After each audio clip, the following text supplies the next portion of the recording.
उत्पादन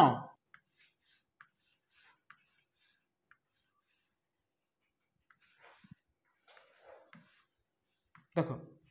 सीमांत उत्पाद क्या कहुए सीमांत उत्पाद मु पूर्वर कही सीमांत उत्पाद हूँ अतिरिक्त उत्पाद को आम सीमांत उत्पाद कौचे क्या कौचे अतिरिक्त उत्पाद को आम कौन बोली कहले सीमांत उत्पाद ताने सीमांत उत्पाद कहले एक अतिरिक्त साधन नियोजन फल मोट उत्पाद जो परिमाण में परिवर्तन हुए ताकू सीमांत उत्पाद कहुए अर्थात से सीमांत उत्पाद को आम अतिरिक्त उत्पाद बोली कहले प्रथम डेफिनेशन होची सीमांत उत्पाद कहले एक अतिरिक्त साधन नियोजन जदि करा जीवो अतिरिक्त साधन नियोजन फल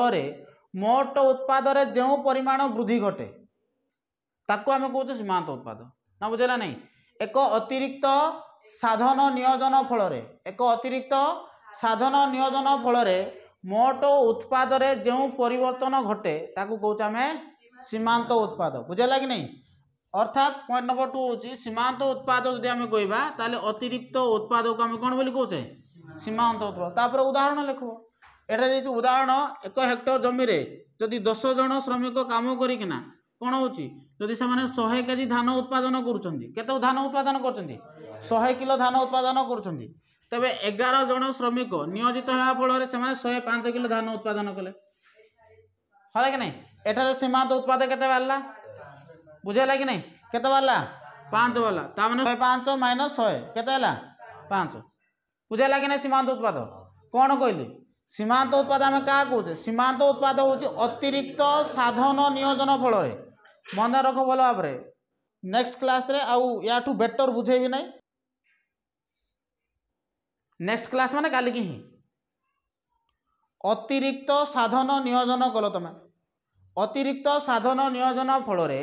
मोट उत्पाद जो परिमाण में परिवर्तन होताकू कहुच्छे सीमांत उत्पाद पॉइंट नंबर 2 हूँ अर्थात सीमांत उत्पाद कहले आम या बुझुचे कौन अतिरिक्त उत्पाद को आम सीमांत उत्पाद बुझुचे क्या बुझुचे अतिरिक्त उत्पाद को आम कौन बुझुचे सीमांत उत्पाद तापर उदाहरण लिखो जड़े सॉरी गोटे हेक्टर पिछा जमी 10 जन काम कले जिते बड़े से 10 जन काम कले से 100 किलो धान उत्पादन कले 11 जन जिते काम कले से 105 किलो धान उत्पादन कले एठारे जदि आम सीमांत देखा ताले 105 माइनस 100 इज इक्वल टू 5 बुझेगा कि नहीं अतिरिक्त सदाबले सीमांत अतिरिक्त कहले कौन सीमांत ये बुझल कि नहीं एटा काली जदि न कह देखो हाराहारी उत्पाद क्या कहुए हाराहारी कहले केते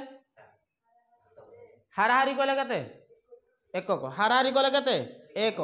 ता माने एकक साधन हाराहारी से कहूँ एकक प्रति उत्पाद को आम कौन बोली कहवा हाराहारी एकक प्रति उत्पाद को आम कौन बोली कहे हाराहारी तमें हाराहारी उत्पाद कहले परिवर्ती साधन एकक प्रति उत्पाद जो आम जो साधन गुड़ाक व्यवहार करवा साधन एकक प्रति उत्पाद कौन बोली कहुच्छी साधन एकक प्रति उत्पाद हाराहारी उत्पाद देखो मोट उत्पाद को आम कौन करवा मोट परिवर्ती साधन द्वारा भाग करवा मोट उत्पाद को मोट परिवर्ती साधन द्वारा भाग कले कौन बाहर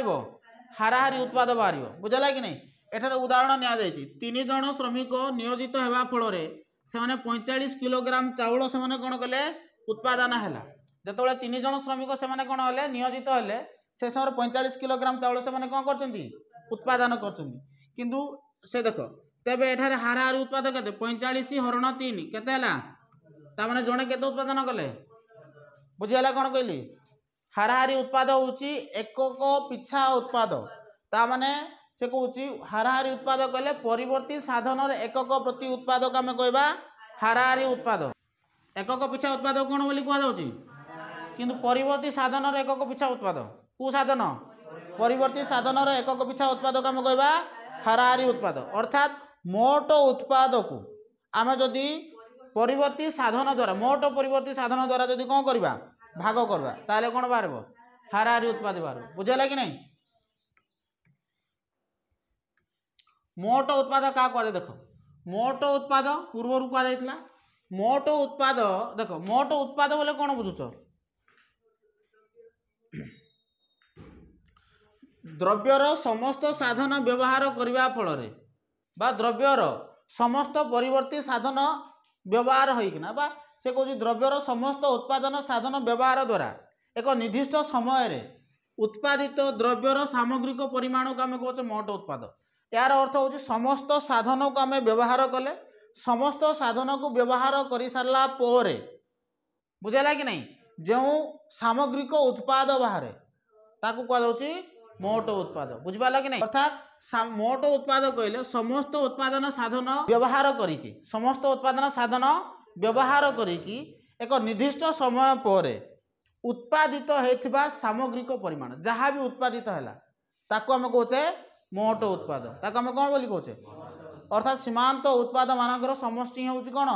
मोट उत्पाद। बुझेगा कि नहीं सीमांत उत्पाद मानकर समष्टि कौन बोली कहुच्छी देख उत्पादन साधन परिवर्तन हेले मोट उत्पादन कौन हम परिवर्तन हम उत्पादन साधन परिवर्तन हेले मोट उत्पादन कौन हम परिवर्तन हम एठारे मोट उत्पाद को अधिचलन आउ उत्पादन साधन को कौन बोली कहुच्छी स्वाधीन चलन बोली कहगला। ये बुझेगा कि नहीं तुम एठारे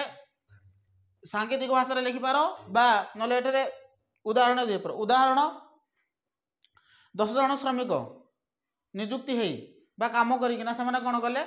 100 एकक उत्पादन कले। बुझेगा कि नहीं 11 जन श्रमिक निजुक्ति होगा फल एठारे कौन है 120 है जदि आम कह 120 उत्पादन है एठार मोट उत्पाद केते 120 हाँ कि नहीं एटा मोट उत्पाद केते 120 बुझेगा कि नहीं हम कि ना एटा ना अथर बुझेदेवी हम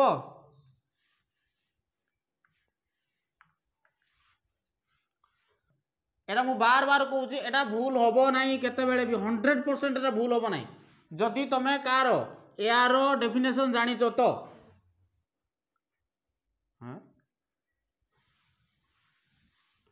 दीर्घ एटा कौन कहूँ दीर्घकालीन उत्पादन फलन क्या कहते पूर्व तो कहूँ उत्पादन फलन सूत्र तुम जानिच उत्पादन फलन सूत्र आम दीर्घकाल व्यवहार करवा दीर्घकालीन उत्पादन फलन है उत्पादन फलन कौन कहला उत्पादन साधन आ उत्पादन उत्पाद मध्य कार्यात्मक संपर्क को आम कौन बोली कहे उत्पादन फलन बोली कहले तो यहाँ कौन दीर्घकालीन उत्पादन फलन से ये गोटे जिन लगा दीर्घकाल उत्पादन साधन देखे यहाँ उत्पादन साधन अच्छे उत्पादन साधन और उत्पाद मध्य कार्यात्मक संपर्क को आम कहे दीर्घकालीन उत्पादन फलन तो तेटा पचारा ना कौटा पचारि ते परिवेश पचारि दीर्घकालीन देख ये दीर्घकालीन उत्पादन फलन समस्त साधन गुड़िक परिवर्तन संभव होता है। दीर्घकालीन उत्पादन फलन आयतन भित्तिक उत्पन्न सूत्रर अनुवर्ती होता है। दीर्घकालीन उत्पादन फलन आयतन भित्तिक उत्पन्न सूत्रर अनुवर्ती होता है। सांकेतिक भाषा जब देखा एटारे एक्स हूँ निर्दिष्ट उत्पाद एल हूँ श्रम के हूँ पुंजी बुझेगा कि नहीं हम कि नहीं रे दीर्घकालीन उत्पादन फलन जोटा कहला दीर्घकाल उत्पादन साधन और उत्पाद मध्य कार्यात्मक संपर्क को आम कहे दीर्घकालीन उत्पादन फलन। दीर्घकालीन उत्पादन फल समस्त साधन परिवर्तन संभव तापर से कौन दीर्घकालीन उत्पादन फलन आयतन भित्तिक उत्पन्न सूत्रर अनुवर्ती होता है। सांकेतिक भाषा यहाँ लेख एक्स इज इक्वाल टू जब आम देखा निर्दिष्ट उत्पाद एल हूँ श्रम के हूँ पुंजी हम कि नहीं यहाँ तो हूँ सबुदिन तुम दीर्घकाल क्या कहुए यहाँ परिव्यय भी थिला दीर्घकाल क्या कहुए जो समय अवधि रे प्रतिष्ठान समस्त साधन परिवर्तन संभव ताकू कौन कहुँ दीर्घकाल कहुँ अर्थात यही समय जब आम देखा दीर्घकाल कल कारखाना है स्थिर साधन सहित परिवर्ती साधन परिवर्तन संभव ता माने ए समय आम कल कारखाना भूमि है स्थिर परिवेश या परिवर्तन करने सहित आम ए समय कौन परिवर्ती साधन को कौन कर परिवर्तन कर किंतु एटा देख दीर्घकाल समस्त साधन गुड़िक परिवर्तन संभव जोटा कि डेफिनेशन कहला दीर्घकाल कहले आम से अवधि को समय अवधि को बुझवा जो समय मध्य प्रतिष्ठान समस्त साधन गुड़ाक परिवर्तन संभव ताकू आम कह दीर्घकाल। दीर्घकाल जदि कहुच्छे प्रतिष्ठान स्थिर साधन ता सहित परिवर्ती साधन गुड़िक परिवर्तन हो बुझेगा कि नहीं। दीर्घकाल जदि देखा ये स्थिर साधन गुड़िक जमी कहला कल कारखाना भूमि स्थायी कर्मचारी सेमती परिवर्ती साधन लेख परिवर्ती साधन कौन हम परिवर्ती साधन किए कंचामाल श्रमिक हाँ कि नहीं से गुड़ाक सब परिवर्तन हम बुझेगा कि नहीं ना बुझिपार नहीं बुझल कि नहीं आउ एटा स्वल्पकालीन उत्पादन फलन दीर्घकालीन उत्पादन फलन जहाँ स्वल्पकालीन उत्पादन फलन था किंतु स्वल्पकालीन उत्पादन फलन जोटा अच्छी एठार भी सेमती एठार खाली परिवर्तन करो स्वल्प काल उत्पादन फलन जहाँ